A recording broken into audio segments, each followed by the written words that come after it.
Very few bands manage to balance commercial success and musical sophistication as well as Foreigner.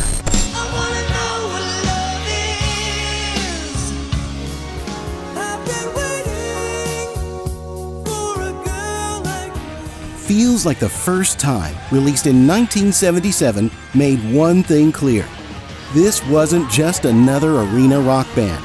Their sound was precise, immersive, crafted by musicians who knew exactly how to turn raw emotion into timeless songs. Waiting for a Girl Like You, Juke Box Hero, I Want to Know What Love Is. These weren't just radio hits. They crossed generations, touched hearts, and, in many ways, helped define the emotional soundscape of the 70s and 80s. But like so many brilliant bands, what the public saw from the outside didn't reflect what was really happening within. Foreigner was a divided band from the very beginning, not only because of its binational formation, but because of creative forces that often collided more than collaborated. Mick Jones, the mastermind behind the band, always had a clear vision: to blend the power of British rock with the soul of American music. And at first, he succeeded. But as their fame grew, so did the friction.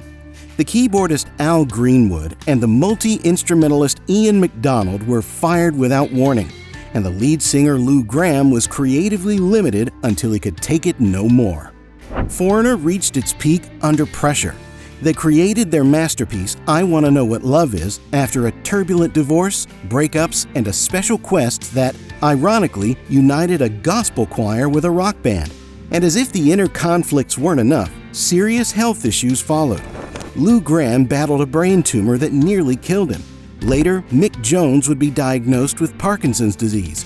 This isn't just a story about hit songs. It's the story of a band that rose too fast, fought behind the scenes, faced serious illness, and lost key members along the way. What happened to Foreigner after the spotlight faded? Who left? Who stayed? And why?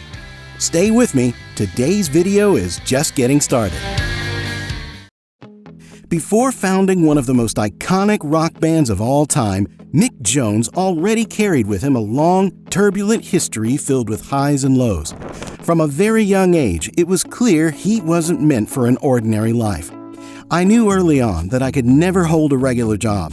I had to play guitar. I had to somehow make my way into music, he would later say. His starting point was with the band Nero and the Gladiators, where his members performed dressed as Roman soldiers in the middle of 1960s London. Despite the theatrical flair, Mick stood out for one thing: his talent.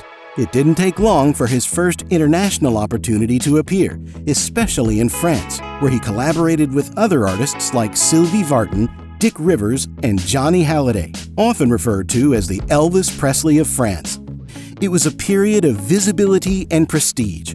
During one of these performances, a curtain accidentally struck him on stage, knocking over his guitar. Frustrated, a curse word slipped out before Mick could stop it. He didn't notice, but a spectator in the audience, intrigued by his British accent, approached to talk. And it was John Lennon. From that moment on, Mick found himself among the Beatles, surrounded by one of the most vibrant creative circles in Western music. But where there was brilliance, there was also instability. Back in England in the early 70s, he tried to reignite the flame of Spooky Tooth alongside Gary Wright. The project seemed promising, but it collapsed quickly. In 1974, the band took a chance on the American market.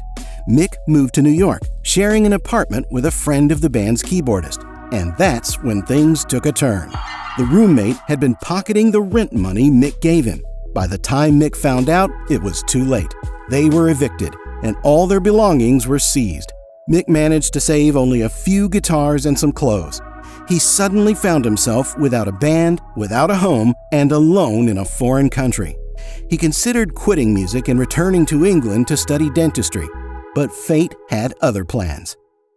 The former manager of Spooky Tooth was starting a new label and offered Mick a corporate position. He turned it down because he still wanted to make music, and it was that very decision that sparked everything that came next. In 1976, Mick began putting together a new band. He invited the singer Lou Gramm, joined by the bassist Ed Gagliardi, the multi-instrumentalist Ian MacDonald, who had helped found King Crimson. the keyboardist Al Greenwood, and the drummer Dennis Elliott. The band was initially called Trigger, but the name didn't stick. An executive at Atlantic Records suggested something stronger. That's when Mick looked at the group and noticed 3 Brits and 3 Americans. If we went to England, there'd be foreigners in the band. And if we were in America, there would be as well. The idea of being a foreigner anywhere echoed Mick's own journey, an artist who had crossed borders, lived through highs and lows in different languages, and now carried in his body and in his music a true blend of cultures. As a final touch, Mick's lucky number had always been 9, and foreigner had exactly 9 letters. It was settled.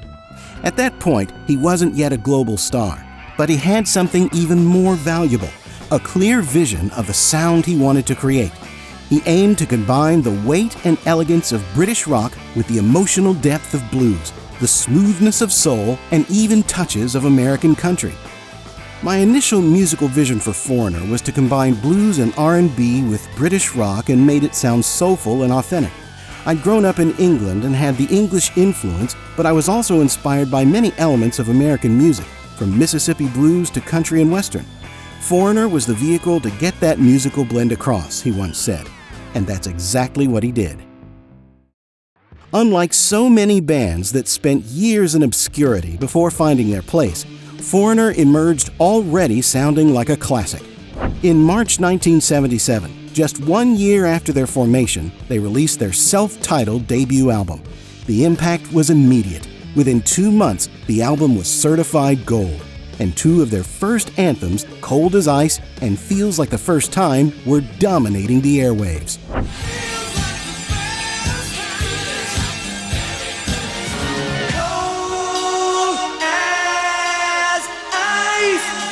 With a packed touring schedule and a rapidly growing fan base, the band quickly returned to the studio.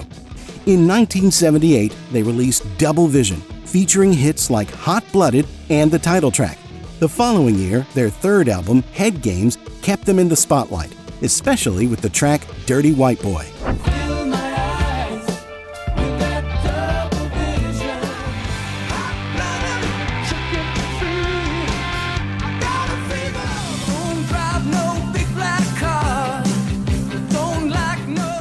The streak was impressive. 3 albums in 3 years and a constant presence on the charts, always among the top sellers. But what seemed unshakable began to show cracks. The bassist Ed Gagliardi was the first one to leave, replaced by Rick Wills. Then the keyboardist Al Greenwood and the multi-instrumentalist Ian MacDonald were let go without warning. The atmosphere inside the band was no longer the same. In his autobiography, Lou Gramm put it bluntly. The chemistry that made the band right in the beginning didn't necessarily mean it would always be right. I think a pretty major communication lapse appeared, and I don't think anybody really knew what anybody was feeling. Ian MacDonald was even more direct in a 1999 interview. Mick and Lou decided they wanted to be the focus of the band. Mick wanted to make it more apparent that it was his group, so he decided to make a smaller group. That was his decision. I wouldn't have left. I loved the group. It was not my decision. With those members gone, Foreigner was reduced to a quartet: Lou Gramm, Mick Jones, Dennis Elliott, and Rick Wills. It was time for reinvention, both strategically and sonically. And to lead this new phase, they brought in a powerhouse, Mutt Lange, the legendary producer known for shaping the sounds of bands like AC/DC and Def Leppard. The result was 4, released in 1981 and considered a turning point in the band's career. Foreigner now embraced synthesizers, explored richer textures, and revealed a new emotional depth. The band no longer relied solely on powerful vocals or catchy riffs, but on feeling, atmosphere, and complete control over musical dynamics. The album featured tracks like Waiting for a Girl Like You, Urgent, and Juke Box Hero.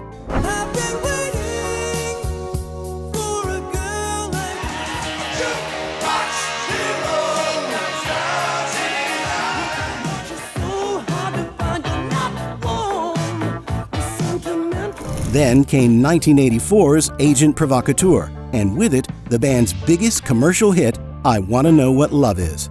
Mick later shared that the inspiration for the song came in the middle of the night, during a turbulent moment in his life. He had just gone through a divorce and was starting a new relationship. He remembers it vividly.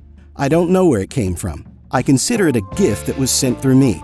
I think there was something bigger than me behind it. I'd say it was probably written entirely by a higher force." With the chorus and structure sketched out, Mick was searching for something that would elevate the song spiritually. Imagining a choir to support the band, he found the New Jersey Mass Choir through a lawyer. At first, the choir struggled to find the right tone during the recording session. Mick recalls that the magic only happened when the members joined hands and prayed the Lord's Prayer right there in the studio. It seemed to inspire them, because after that, they did it in one take. "I was in tears because my mom and dad were in the studio too, and it was so emotional," Mick told Classic Rock magazine. The result? A grand, almost liturgical ballad that transcended the musical genre and became part of the collective unconscious. But, as so often happens in rock, the backstage told a different story. In 1987, Lou Gramm released his first solo album, Ready or Not, and tensions with Mick Jones came to the surface. Although he participated in the album Inside Information that same year, the creative tension between the two of them was evident. Lou released his second solo work in 1989, and in 1990, he officially left the band. Without him, Foreigner moved forward with the vocalist Johnny Edwards and released Unusual Heat in 1991, a respectable effort but lacking the same impact.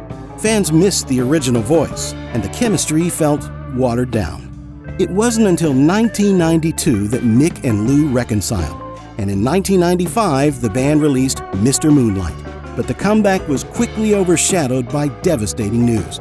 In 1997, Lou was diagnosed with a brain tumor. What had once been an artistic battle became something far more personal, a fight for his life.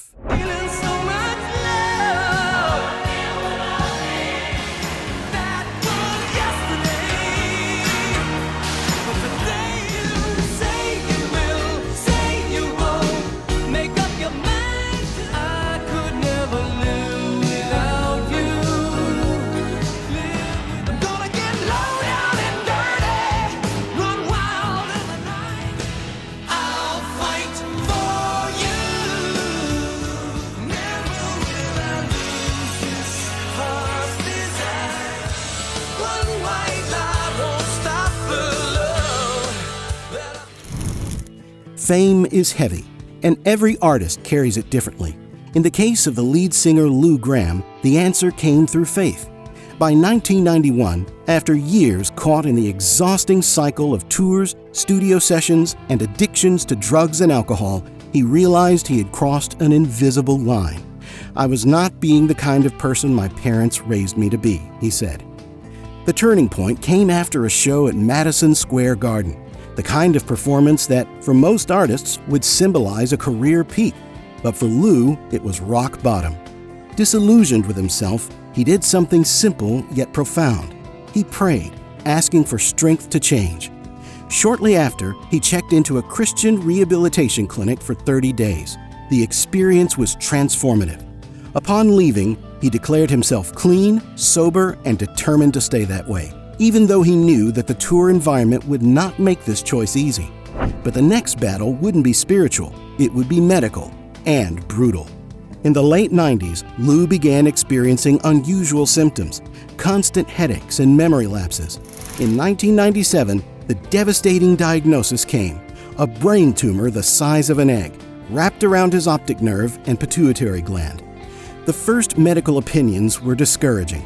The tumor was considered inoperable. He was told to get his affairs in order, but Lou refused to give up. In Boston, he found a surgeon willing to take the risk, using an experimental laser technique with extreme precision. The surgery was a success, but the recovery was a battle of its own. With his pituitary gland functioning at just 30% capacity, Lou faced severe metabolic changes. He gained over 100 pounds and was met with harsh criticism from fans, many of whom had no idea what was happening behind the scenes. To the outside world, it just looked like he was overheating. To Lou, it was a body constantly fighting against medication. Even worse, perhaps, was losing his connection to the music itself. He forgot lyrics he had sung for decades. Still, Lou never walked away from music. In 2008, he released a Christian rock solo album, a clear statement that his faith was no longer just a source of comfort, but now also a part of his art. After years of on and off reconciliations and a comeback that once promised to revive the spirit of the classic lineup, in 2003, Lou Gramm made a final decision to leave Foreigner. Not as someone walking away from a project, but as someone stepping away from something that no longer felt like his. Behind the scenes, his relationship with Mick Jones had completely unraveled. The creative partnership that once propelled the band to stardom now felt like nothing more than a mechanical formality. Mick was suppressing a lot of my creativity. Just sing your parts, Lou. And after contributing to just about every hit song that the band had released in 20-some years, to be reduced to just a non-creative part, just the singer, didn't sit well with me. During a performance at Night of the Proms in Brussels, in front of 80,000 people, Lou realized that would be his farewell. When he returned to the United States, he officially announced he was stepping down. People ask me, but why? Things are going so well. And I said, not for me. I'm being pushed aside from the one part that matters most to me, the creative process. At that point, he and Mick still had 7 unreleased songs ready to go. A new album seemed within reach. But the artist disconnect between them was irreversible. The tension between them undermined any attempt at moving forward. Lou went his own way, and in 2005, Kelly Hansen stepped in as lead vocalist, a role that he holds to this day. Lou stayed away from the band for more than a decade, returning only for symbolic moments. The 40th anniversary tour in 2017, and the band's induction into the Rock and Roll Hall of Fame.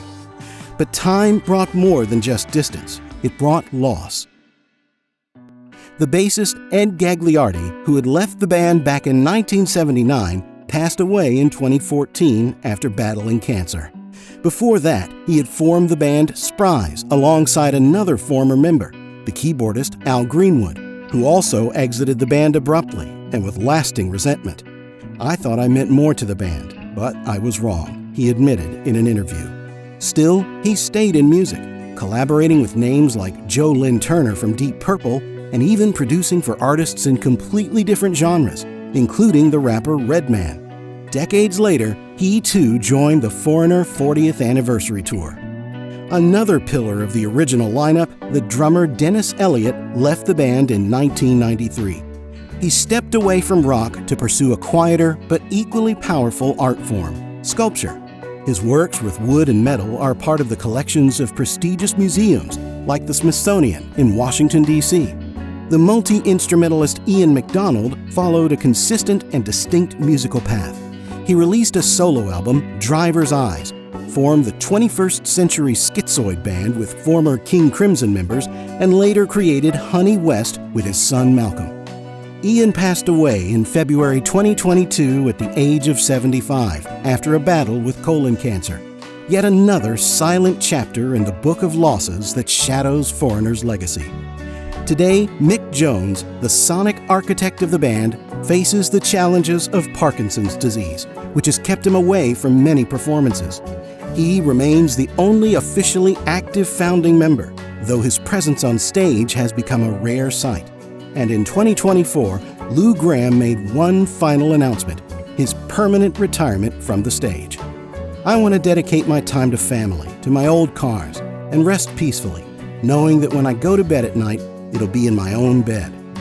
This marks the end of the journey for one of rock's most emblematic voices. With it, a vital chapter in Foreigner's story comes to an end. A band defined by timeless anthems, but also by divisions, new beginnings, and memories that will never fade. Did you enjoy today's video? Were you already familiar with Foreigner's story? Which songs from this amazing band are your favorites? Leave a comment. I'd love to read it and give you a heart. And don't forget to like the video and subscribe to the channel so you never miss a new episode. I'll be back next week with another incredible story from the world of music.